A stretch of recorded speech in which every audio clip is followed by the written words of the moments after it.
Welcome to the over astrologers. મારું નામ રેહાન ગુજરાત પાટનગર છે. મેષ રાશિ અને મેષ લગ્ન માટે કેવું રહેશે 2025-26 વાર્ષિક કેલેન્ડર પારસી પ્રમાણે કૌટુંબિક દ્રષ્ટિથી જોવા જાય તો આપણા ઘરમાં માટે વધુ સમય છે.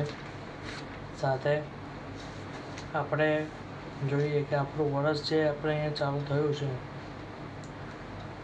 15/8/2025 એ આપણા માટે એકદમ સારું રીતે રહેવાનું છે. સાથે સંતાન કે મિત્ર પક્ષ પરથી સારું પરિણામ મળશે.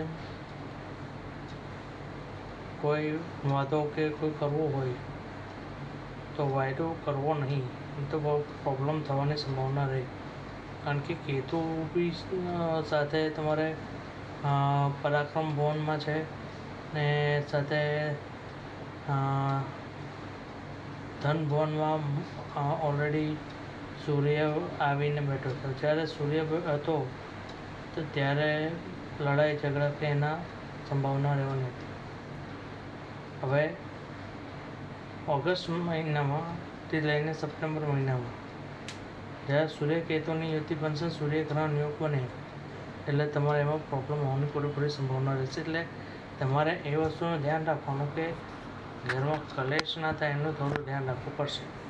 સાથે આમાં તમારે એ વસ્તુનું ધ્યાન રાખવાનું કે તમારો કોઈનો સ્વાસ્થ્ય ના બગડે કે વધુ નાના વપરાય ના જાય એનું ધ્યાન રાખવું પડશે. સાથે નાણાકીય સ્થિતિ બી થોડી નરમ ગરમ રહેવાની સંભાવના રહે. સાથે કોઈને કોઈ અડચણ બી આવવાની સંભાવના રહે. સાથે મકાનમાં મિલકતના કારણે સગાવાળાઓ સાથે પ્રોબ્લેમ ક્રિએટ થવાની પૂરેપૂરી સંભાવના રહે. હવે જો શનિ વક્રી થઈ રહેલો છે, એ શનિ વક્રી તમારા 12મા સ્થાનમાંથી છે. શનિ વક્રી 12મા સ્થાન થયું એટલે વિદેશમાંથી કોઈને કોઈ ખરાબ સમાચાર આપવાની સંભાવના રહે.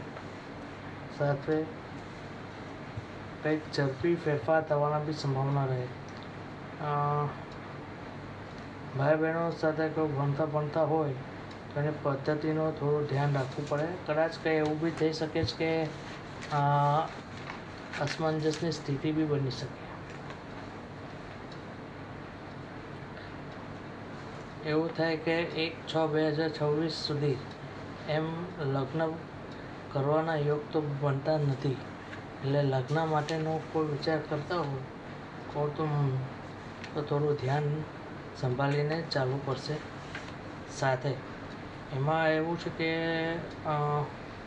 તમારી જે માતા છે તો માતાનું બી તમારું ધ્યાન રાખવું પડશે. તબિયત બગડવાના યોગ બને છે. 14/3/2026થી લઈને 14/4/2024 તમારો પાછો થોડો ધીરો થવાની પૂરેપૂરી સંભાવના રહે. કુટુંબનું ધ્યાન રાખવું પડશે. સાથે નાના સાલી કે દિયર, હવે છઠ્ઠું સ્થાન જે હોય એમાં સાળા સાલીનું જોવામાં આવે, એની સાથે કોઈ કંઈ પ્રોબ્લેમ ના થાય એનું બી થોડું ધ્યાન રાખવું પડે. સાથે એમ જોવા જાય તો પિતરાઈ પક્ષથી બી થોડો કોઈક નેગેટિવ સમાચાર આવવાની સંભાવના છે.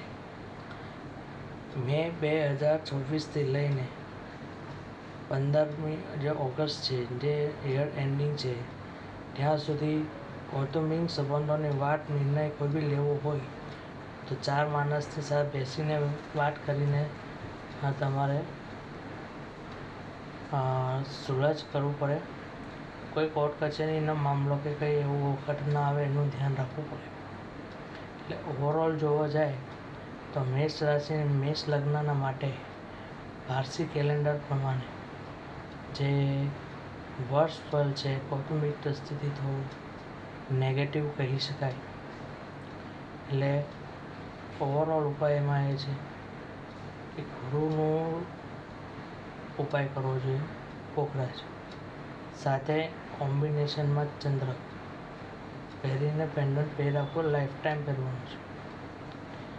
વર્ષના માથે ને લાઈફ ટાઈમ એ કોમ્બિનેશન સારું રહે છે. ખર્ચ કેસથી કોઈ નથી મળે. મગજને શાંતિ મળશે. ચંદ્રથી ને ગુરુથી ભેદભાવ ને બધા દૂર થશે.